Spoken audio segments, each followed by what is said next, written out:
Hi everyone, my name is Zach Farmer and welcome to Sporting Dreams. My goal is to inspire the next generation of heroes around the world. Here, I plan to ask the burning questions that all sporting kids want the answer to. I will be interviewing people who have had success in their life and are willing to pass their knowledge down to the next generation. Today's mentor is going to be with a young kid who grew up on the northern beaches of Sydney, who developed a love for surfing and a passion for the ocean. Since retiring from surfing on the world tour, he has established himself as an entrepreneur and is the co-founder of Basic Bananas, a worldwide company. Please welcome to Sporting Dreams, Christo Hall. Thank you. Thanks for having me. That's all right. Before we kick off, I've heard that you sponsor a whale. Yeah. Yeah. I thought it sounded a bit strange. So can you please explain how this came about? Yeah, so adopted a whale basically. Well, they call it an adoption thing. It's through the International Fund for Animal Welfare. We basically supported they do International Whale Day once a year, and through my business Basic Bananas, we put on a big event and we gave all the proceeds to the International Fund for Animal Welfare. And we had about 40 other businesses support and sponsor the event and promote it and stuff. So they allowed us to basically name a whale that they kind of track. It's out there in the wild, and so pretty cool. Yeah, so it's called Cosmos. That's very interesting. So what I'd like to do today is ask you a few questions about your experience that I believe that will help young kids to excel in their life. Okay, awesome. So to begin, how did you handle the pressure of going from a kid who loves surfing and having fun on the beach to having thousands of people watching you surf? Yeah, it's a good question, mate. Because I loved it and always just wanted to do it. And I still surf every single day. I had a surf this morning just for fun, basically. And so it was kind of different when it becomes like people are watching you and expecting you to do like really amazing things, and you'll have down days where you just, I don't know, not feeling right and things. But I think it kind of happened. It was exciting when it started happening, and then it kind of got a bit more, like I got a bit of attention and got like some photos in some magazines, and that was super exciting. And then I get a bit more and a bit more and a bit more and a bit more. So that side of it was kind of cool, and almost like one step at a time, and it just built kind of organically. But yeah, there was a side to it where like having to go to competitions and it would feel a bit more like work, and like the pressure and like the fear of what if I stuff up, and people expect you to do good things. And so then I just kind of like try and go, what do I actually love about it? And the fact I'm pretty lucky, like thinking, wait a sec, I'm doing something I love here, getting paid to do it, so I did all right with it, but there were times when it go up and down, sort of yo-yo, like, and sometimes just feel real confident, and then other times it was a little bit scary and a bit, you get a bit anxious and so on. You have that with every sport, don't you? Yeah, exactly. Yeah, you feel the pressure, and then sometimes I just go. I used to do this thing where I'd pretend if I already had stuffed up, like if I went into an event and I was worried that that I have to perform really well and have to do well. Imagine if after the event, if I'd already stuffed it up, how I'd feel if I had like one more chance to try again. How would I do it then? And then I'd do it with like no fear, and I'd come into it like I'm gonna, own this thing. And that used to help me a little bit too. Yeah, I completely understand, and yeah, it's tough. So why did you make the decision to retire when you did, and how has that changed your life since then? Another good question. I'd been traveling a lot for like years, competing, like traveling around the world. And so I kind of just got to a point where I thought this isn't going to last forever. I could see that like some of the guys a bit older than me were stopping, or they'd lose their sponsorship, or they just get tired of it. And I kind of got to a point where I was like, okay, I'm going around and around and visiting the same places.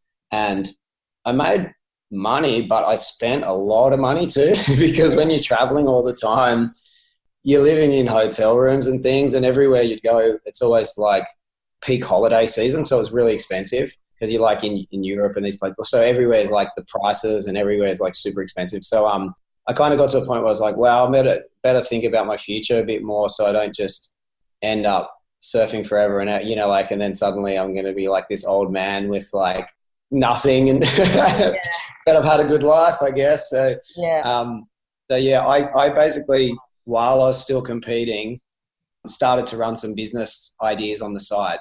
So I like started running surf coaching, like camps and surf coaching weekends for young kids that wanted to be professional surfers. So I'd sort of make money in the downtime, and it made me learn a bit about business and things. So I think for other sports people, it's a good idea to be looking at what else you want to do on the side, or trying to create businesses around yourself or your own brand. Or I also bought a surfboard business while I was still competing. So for the last kind of year, a couple of years I was still competing, I started running this business on the side, and then I thought, all right, now I have that to step into when I stopped. So I kind of had something, Definitely. Yeah. I've noticed throughout your career that you have had many sponsorships. Like in 1991, you picked up Billabong and was one of their team riders for 15 years. Also, you had such an icon of surfing, Simon Anderson, when you were just 14 years of age. So my question is, what was the expectation requested of your performance from this sponsorship, and how did you deal with the added pressure? For example, did you have any pre-surf routines? Yeah, for sure. So I was super lucky that Simon Anderson picked me up. Like, I don't think I really realized it at the time, because I just thought I was really good. And, you know, like, I'm doing so well that I should be sponsored, you know, and I should be getting this, and and kind of like stoked to get sponsored. Like, yes, it was exciting when a company like Billabong goes to, like, you know, get whatever you want. It's, you know, and they're paying you money. Like, it's pretty exciting. So that was kind of exciting on that side of it. And then, you want to deliver, like, to do well through competition, so they don't feel you're letting them down, and you want to, like, make sure you keep your sponsorship, you know, like, so they don't just like drop you next year. But I was like, with Simon Anderson, I was actually crazy lucky, because he's such an icon that so many people look up to him. And there were quite a few years where I was like his only team rider, so people were like, oh my goodness, Simon Anderson respects this guy, like, who is this guy, you know, like, so it helped in lots of ways and things. And but yeah, I had routines. I'd like train a lot in the quiet times, like between competition, physically, whether it, you know, obviously it'd make me stronger and feel more confident in the surf and in competing. But I think it also helped mentally, because just if you're any sports person, a lot of people have talent, and talent's not enough long term. And it's easy to just think, oh, I'm talented, you know, it's going to work, or it's not. But what the training physically did in my head, it made me feel like I'd worked for it and I'd earned it. So when I'd go into a competition, it's like, no, I've worked harder than you for this, you know, so I'm going to fight harder in the competition to do better. I feel like I'm prepared, and I've done everything I can, so that when I get in the water, even if I start feeling nervous, it's like, well, I've done everything I can to prepare. So now it's just be present and just be in the water. It's not like I'm going to have to do some quick practice. But I did do little routines, right before I'd go into like in the kind of hour leading up, I'd go off and do little stretches and listen to music and have a little run, and I'd have a surf early in the morning before. And I just knew if I did everything I do that makes me feel prepared, then that's all I can do, basically. You know, then you go in the water and just be present when you're competing. Yeah, definitely. If you were only able to surf one last time, at what surfing break, and who would it be with? Oh, there's so many good surf breaks on this world, in this planet. Like, it's hard to say this. There are so many good breaks around. But my favorite break is this place called Macaronis in Indonesia. It's in the Mentawai Islands. It's like off this big island called like Sumatra, and it's just amazing. I like to go there. I've been there once a year for the last 4 years, just for trips, and been there years ago as well. But it's amazing. It'd be there. The other option would probably be just my home break at North Narrabeen, because like when it's good and I love it and I know everyone in the water, actually that would probably be the ultimate, because North Narrabeen's really good wave here. I live really close to it. It's like I live on the beaches just here basically, and that with all of my mates. It'd be cool to surf with some like real icons like Simon Anderson, or like Mark Occhilupo, like Occhi, or Kelly Slater in the water, like having a few of those guys in the mix. And I just basically all my good mates, and but enough waves that we're all getting waves. It's the only problem with my break here is it gets a bit crowded. So and there's a lot of locals, so we kind of all got to take our turn. And it can get a bit, testing on your patience sometimes because there's not enough waves for everyone. So consistent pumping day at home, all my mates, and then throw in a few extra icons. Like Kelly Slater and Occhilupo and Simon Henson. Yeah. It's not much better than that. No.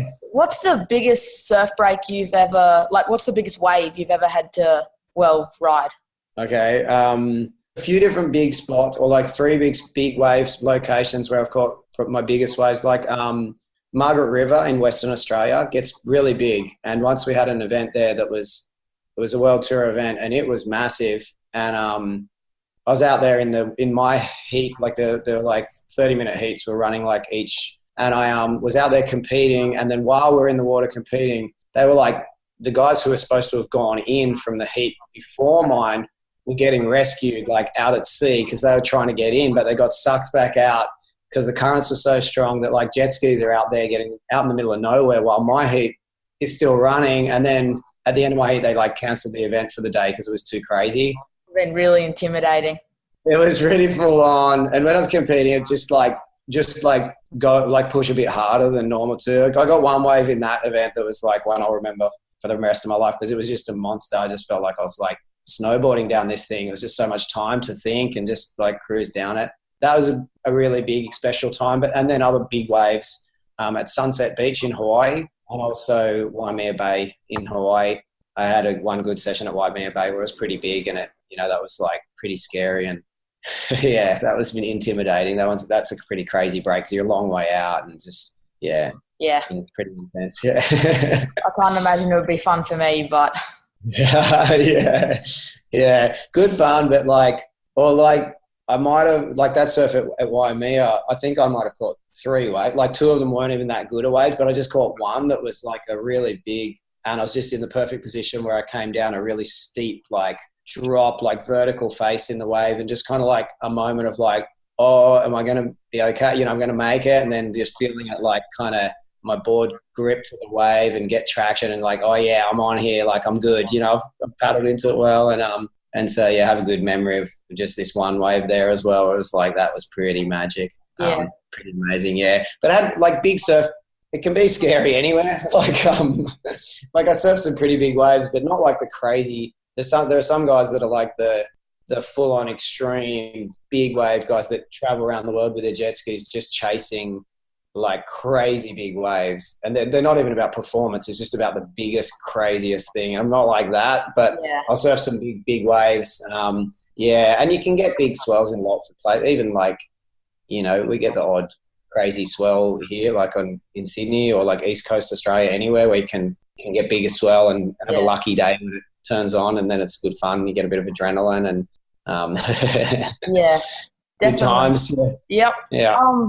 See that you've won 4 Australian titles with North Narrabeen in Sydney. Yep. What's the most memorable moment in your career that most people won't know about?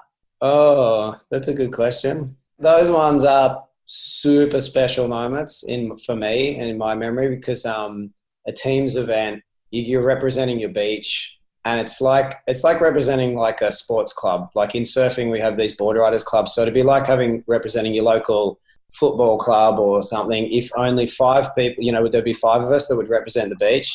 And North Narrabeen here has so many phenomenal surfers, and has had, like world champion surfers that we have here that won world titles. There are pro tour surfers almost all the time. Like so much depth and history and from this beach. And to be one of the 5 to get to represent the beach and then win, a few Australian titles against all the other beaches around Australia. They were really special moments. Yeah. There's times like where, like there are little moments where we just get through, and like ones where like it kind of depends on you a bit on the day to kind of step up, and then it all comes together for you and you end up winning, and that's pretty amazing. Some of them where we just smashed it. They were like, that felt good, but there was one, the first, actually it was the second Australian title we won. It was really close and we didn't know. So it was a real battle till the last second, and then they didn't tell us. So we're waiting, and we're like, oh my goodness, like, did we get it? Did we not? And then they announced that we won, and that was like pretty amazing. Like, everyone's overwhelmed and hugging on the beach and jumping up and down. And then because it's a teams event, it's the 5 surfers representing the beach, but there might have been another 30 of our Board Riders Club members there, like to support. Yeah. So it's not just us celebrating. It's like a whole rush of us, and then party that night like crazy, and then the little extra celebrations afterwards, even just at our beach to celebrate that we won and stuff. So it's pretty cool. Celebrations are always key.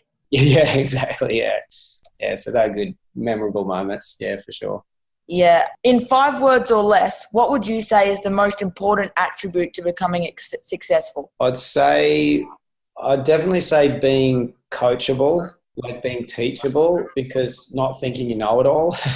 Yeah. Because it's easy when you're good at something to like look at a coach or something and go, what does he know? He's old, he doesn't, or he's never as good as I am even now, but the fact is they're focusing on reviewing you and helping you. So staying teachable and coachable for sure. Yeah. That would be like, obviously you got to remain hungry and humble and, always want to improve. And there's more than 5 words, I know. Yeah. But a few more than 5 words here, but definitely you got to be motivated in training and being humble, like push.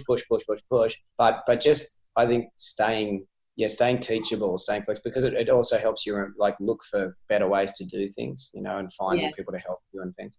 Definitely. Yeah. That's definitely. Do you think you were teachable when you were young? I wish I was more, actually. I was for sure, and I had coaches throughout different periods, but I wish I also asked people who are further along than I was, just like, hey, what should I, what do you think? Like, what am I doing? Or if you could just look at me one time when I'm in an event, just if you have any ideas or for things I could do better, or how did you get to that level? Just being a bit more open to, because it's almost embarrassing to ask. And I think rather than being embarrassed, just like stuff it, ask it, like ask the person, ask for support, ask for help, or what's the worst that's going to happen? They're going to say, no, or yeah, no worries, and they don't do anything. But definitely, yeah, with coaching and things, I was on and off for sure. I had different coaches and who were like surf coaches, and then different trainers who might do physical kind of training as well. Yeah, so I was, but I wish I was more. It's a good question. Yeah. I wish I was for sure more. Definitely. If there's one book that you've read in your life that you could recommend, what would it be? Oh, that's a tough question, because people ask me all the time nowadays about business books and things, but there are good like kind of interesting books like, The Alchemist came to mind for some reason. That's more like a personal development kind of story book. It's called The Alchemist, which is quite cool. Yeah, I enjoyed books like The Wolf of Wall Street, but it's not a very good book that you shouldn't recommend. Really, guy's crazy. It's like the movie. Yeah, and then lots of different rock star books, which I've enjoyed. Maybe I'll go with The Alchemist. That one's a good one. I like that one, and I read it, years back, and it still comes to mind. So that one for sure. If it was more business specific, then I'd say different books.